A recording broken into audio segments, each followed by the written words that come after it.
السلام عليكم ورحمة الله وبركاته. إن الحمد لله نحمده ونستعينه ونستغفره ونعوذ بالله من شرور أنفسنا ومن سيئات أعمالنا. من يهده الله فلا مضل له ومن يضلل فلا هادي له، وأشهد أن لا إله إلا الله وحده لا شريك له، وأشهد أن محمدًا عبده ورسوله. يا أيها الذين آمنوا اتقوا الله حق تقاته ولا تموتن إلا وأنتم مسلمون. يا أيها الناس اتقوا ربكم الذي خلقكم من نفس واحدة وخلق منها زوجها وبث منهما رجالا كثيرا ونساء، واتقوا الله الذي تساءلون به والأرحام إن الله كان عليكم رقيبا. يا أيها الذين آمنوا اتقوا الله وقولوا قولا سديدا يصلح لكم أعمالكم ويغفر لكم ذنوبكم، ومن يطع الله ورسوله فقد فاز فوزا عظيما. أما بعد، فإن أصدق الحديث كتاب الله، وخير الهدي هدي محمد صلى الله عليه وآله وسلم، وشر الأمور محدثاتها، فإن كل محدثة بدعة، وكل بدعة ضلالة، وكل ضلالة في النار. أيها الحاضرون، بارك الله فيكم. kwa fadhila za Allah subhanahu wa ta'ala na kwa uwezo wake bihaulihi wa quwwatihi, tumekusanyika leo katika lailatu al-Khamis katika mwezi huu mtukufu wa al-Muharram, mwaka wa 1443 Hijria, ambayo ni sawa na usiku wa tarehe 19 ya mwezi wa 8 katika mwaka wa 2021 miladia. Tumekusanyika hapa kwenye nyumba miongoni mwa nyumba za Allah subhanahu wa ta'ala, likiwa lengo kuu la kukusanyika kwetu ni kufundishana mambo ya dini yetu, kukumbushana tuliyosahau katika mambo ya dini yetu,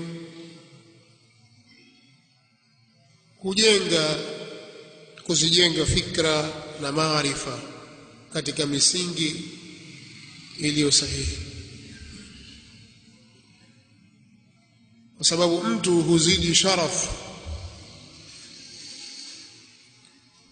kila anapozidi ilmu na maarifa katika dini. Utukufu wako na thamani yako mtu inaongezeka kila unapoongezeka elimu na maarifa katika dini yako. Kwa hiyo jambo tulilokusanyikia ni jambo la kuzidisha maarifa, la kukumbushana katika mambo ya kielimu, kwa sababu mengi tutakayozungumza tuliwahi kuyazungumza sehemu mbalimbali ikiwemo hapa. Kwa hiyo baadhi ya mambo tukiyataja mtayakumbuka, kwa wale waliopata taufiki ya kuyasikiliza yale ambayo tuliyazungumza katika mwaka uliopita, ima kwa kuwa walihudhuria mahali hapa au hawakuhudhuria, lakini mazungumzo haya waliyapata kwa njia nyingine. lakini pia kuna mambo mengine ya ziada pengine hatukuwafikishwa kuyazungumzia katika mihadhara yetu na durusi zetu katika mwaka uliopita, lakini tukayapata katika mwaka huu. Kwa tumuomba Allah subhanahu wa ta'ala kwa fadhila zake na rahma zake atuzidishie ilmu yenye manufaa na atuzidishie maarifa na mahaba ya kuipenda dini yake na kuwapenda watu wake. Kilichotukusanya bidhat, hasa ukiacha lengo kuu la kujiongezea ilmu na maarifa, lakini maarifa yenyewe ni juu ya jambo gani? Juu ya jambo la dini na mambo mengi. Hili tunataka kulizungumzia hasa hapa katika darasa yetu ya leo na muhadhara wetu wa leo, linafungamana na historia kubwa kabisa,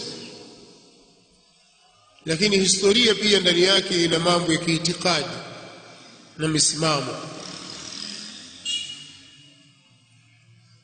Na historia yenyewe ni historia ya mtu mtukufu, mtu mkubwa ambaye ni Al-Husayn ibn Ali ibn Abi Talib ibn Abd al-Muttalib ibn Hashim سبط رسول الله صلى الله عليه وسلم وريحانته. الحسين ابن فاطمة بنت رسول الله صلى الله عليه وسلم ndiye ambaye tutamzungumzia katika majalisi zetu hizi, na hususan tutaelekea zaidi katika mazungumzo yetu kwenye upande wa kuuawa kwake, na hili lina sababu mbalimbali. Na ndio maana katika majalisi zetu sisi tumegawa katika majalisi ambazo hazipungui 3, lakini kama zitazidi 5 insha Allah. Sehemu za kwanza kabisa tutazungumza kwa nini tunamzungumzia au kwa nini tunayazungumzia mauaji ya Hussein bin Ali bin Abi Talib kwenye wakati huu. Hii nukta ya kwanza.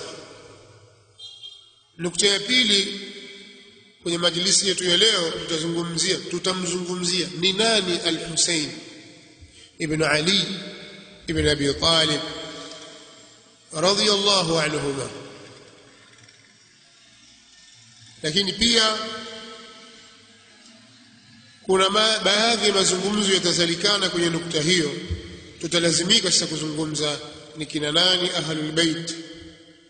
ahlul bait rasulillah sallallahu alayhi wasallam kwa mtazamo wa ahli sunnati wal jamaa. Lakini pia tutawazungumzia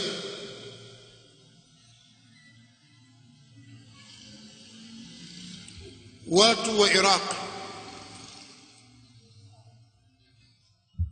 kwa mtazamo wa Ali ibn Abi Talib radhiyallahu ta'ala anhu. Yeye alikuwa akiwatazama vipi watu hawa? Na watu wa Iraq, yani Al-Kufa, mji wa Al-Kufa ulioko Iraq, kwa mtazamo wa Al-Hasan ibn Ali ibn Abi Talib. Haya ndio yatakuwa mazungumzo yetu ya leo katika majlisi hii. Yale yatakayokuja katika majalisi nyingine tutayaanza vile vile kwa kuzitajia dondoo zake na nukta zake za kuzungumzia, lakini haya ndio yatakuwa mzunguko wa mazungumzo yetu kwa leo biidhnillahi alkarim. Tukianza, kwa nini tunazungumzia mauaji ya Al-Husayn bin Ali bin Abi Talib? Kwa sababu sote au wengi wetu tunafahamu ya kwamba mjukuu huyu wa mtume Muhammad sallallahu alaihi wa alihi wasallama aliuawa kwa dhulma katika ardhi ya Karbala. Al-Husayn bin Ali ibn Abi Talib ibn Abd al-Muttalib ibn Hashim, na kwa njia ya mama yake ni Al-Husayn ibn Fatima binti Rasulillah sallallahu alaihi wa alihi wasallam. Bwana huyu aliuawa katika uwanja wa Karbala kwa dhulma na uadui. Sasa kwa nini sisi tulizungumzia jambo hili kwa wakati huu? Ziko sababu nyingi. Moja katika sababu hizo, na niliwahi kueleza, lengo kuu ni kujifunza historia sahihi katika tukio hili, kujifunza historia.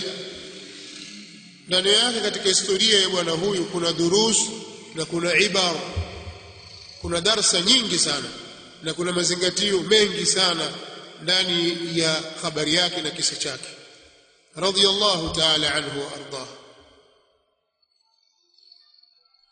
Hii ni sababu ya kwanza. Sababu ya pili ni kupata mazingatio juu ya hatima mbaya ambayo inawapata watu madhalim wenye kudhulumu watu haki zao na roho zao na mali zao na heshima zao. wala tahsabanna Allaha ghafilan amma ya'malu adh-dhalimun. Hivi ndivyo anavyotuambia Allah subhanahu wa ta'ala katika kitabu chake kitukufu, kwamba wala usije ukadhania ya kwamba Allah subhanahu wa ta'ala ni mwenye kughafilika kwa yale wanayofanya madhalim. Kwa mtu anapofanya dhulma asije akadhania ya kwamba atanusurika mbele ya Allah subhanahu wa ta'ala, huna fi dunya au fi al-akhirah au fi dunya wal akhirah. Asije akadhani kwamba atanusurika. Allah subhanahu wa ta'ala hajaghafilika na wao. Hili walijue madhalim, ili waogope, pengine wakome kufanya dhulma zao, lakini pia wapate taslia wenye kudhulumiwa. Yoyote anayedhulumiwa asije akaona ya kwamba Allah subhanahu wa ta'ala hatamnusuru. Allah atamnusuru kwa kuwa amedhulumiwa.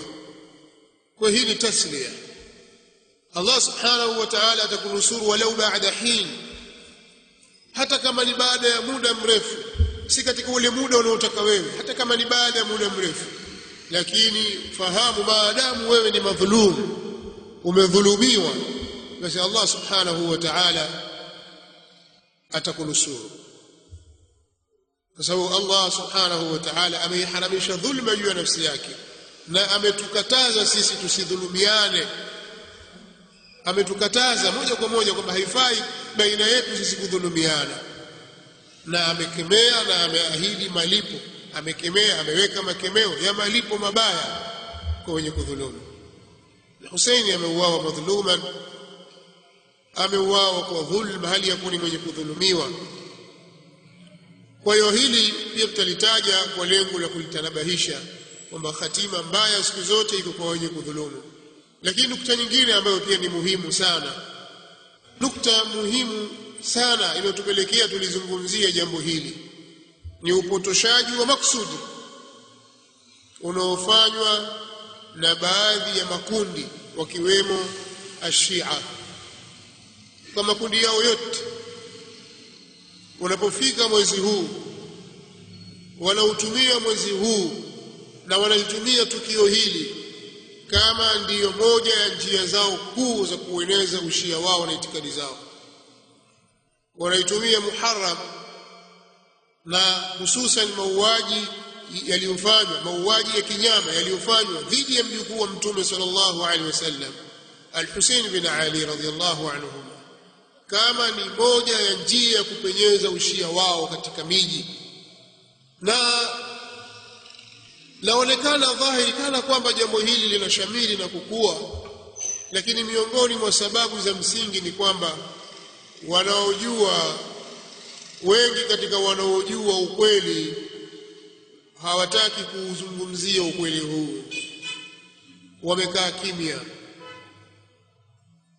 kwa sababu kiushia ni kwamba wao wanajenga fikra kwa watu, wanawatengeneza watu ili kuwaaminisha kwamba masunni ndio waliomuua al-Hussein.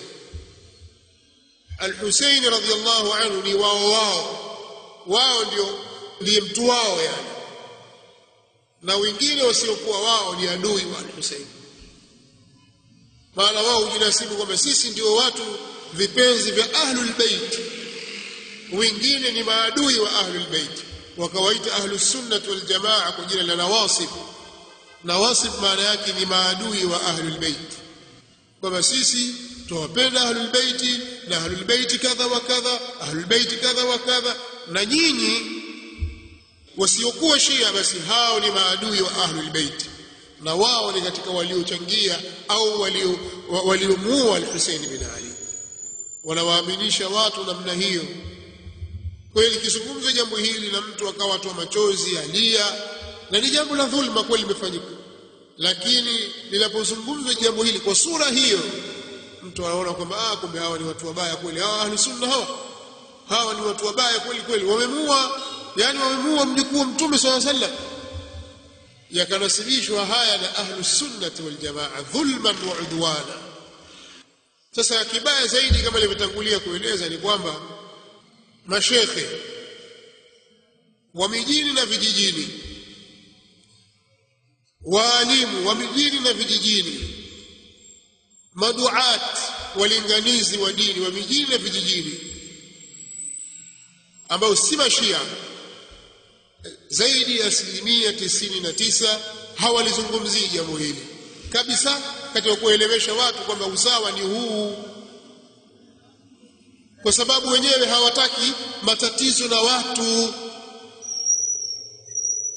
Sisi tutaki matatizo na watu, asije kaingizwa katika orodha ya watu ambao wanaonekana wakorofi, kazi yao kuwasema watu. Kwa hiyo wao hawataki kubainisha ukweli huu kwa sababu ya kuogopea lawama za wenye kulaumu. Ukitazama wako watu wengi maslaki yao ni hiyo, hawapendi kulaumiwa hata katika jambo la haki, maadamu jambo hilo halina maslahi na wao ya kidunia, basi hawako tayari wao kulaumiwa. Kwa hiyo wanaamua kukaa kimya, na hili ni jambo baya kabisa katika dhulma kubwa inayofanywa na walinganizi wanaojua ukweli ulivyo na wanaiona hatari inayoelekea. Ni wao kukaa kimya, wasizungumzie jambo hili kwa haki na uadilifu na ilmu na maarifa. Ni jambo baya kabisa.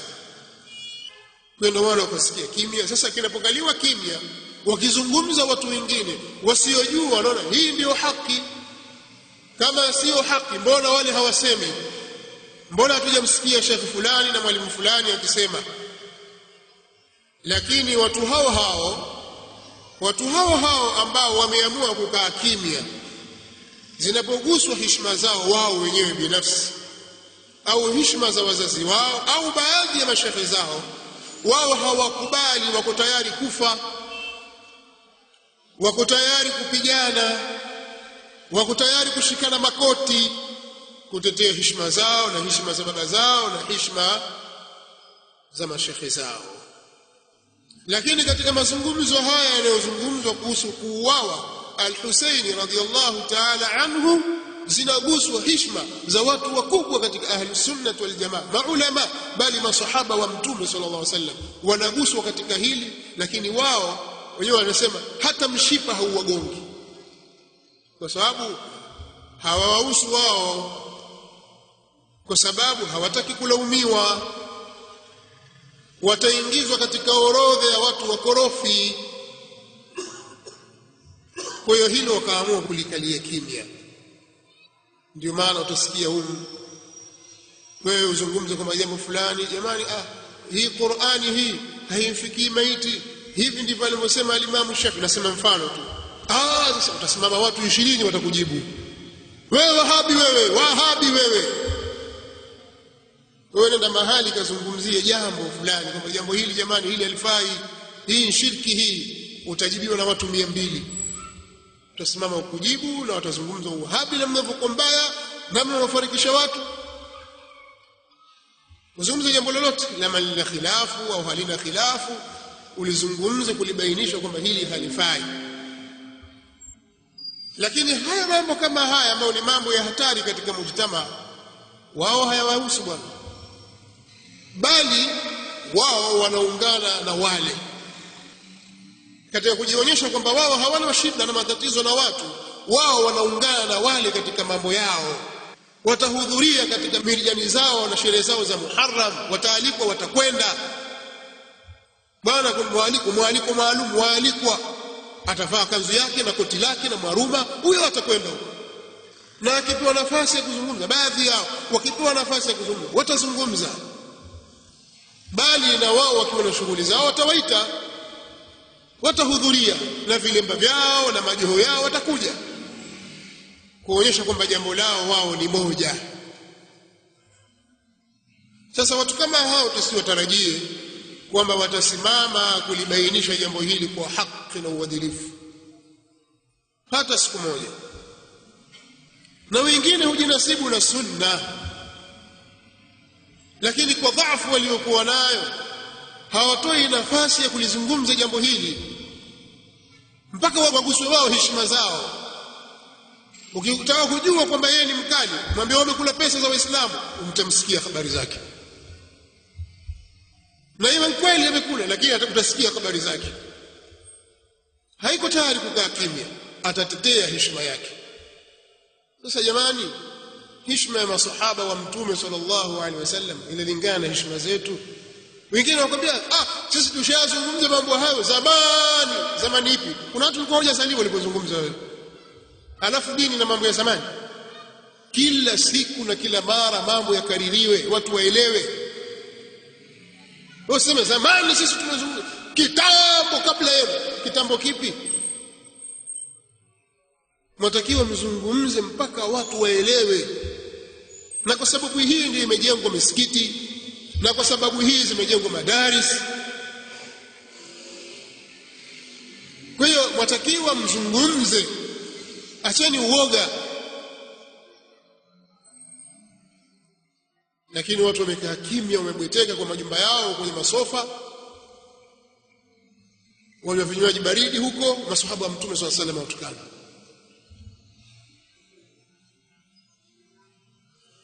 Wengine wamekaa maskani tu wazungumza, wengine wazungumza mpira.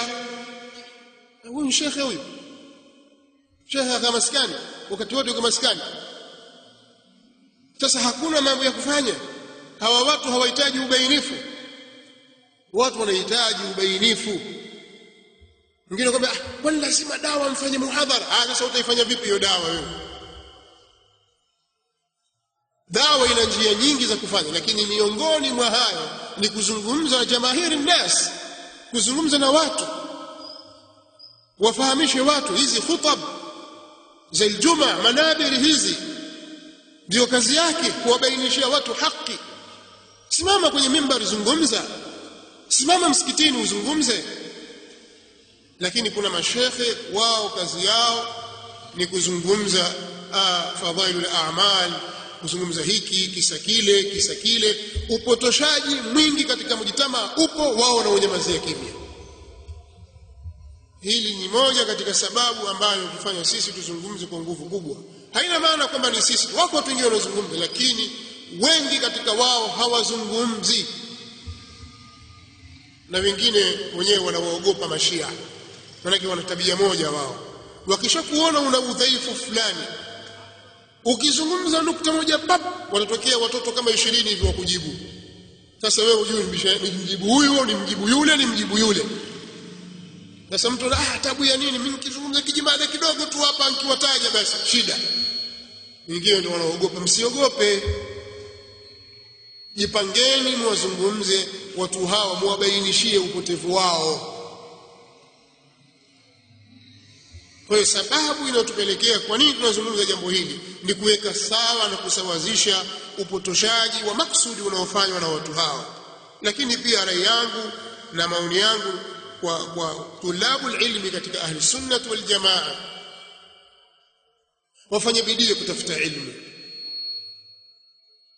ilmu iliyo sahihi, ilmu iliyojengwa katika misingi ya sawa sawa. Wajitahidi kutafuta ilmu huku wakifahamu kwamba umma unahitajia ilmu, na wale waliopata maarifa basi wasikae kimya, maarifa yale wayaeneze kwa umma. Na njia za kufikisha ujumbe ni nyingi, miongoni mwa hizo ni kufikisha ujumbe katika njia kama hii.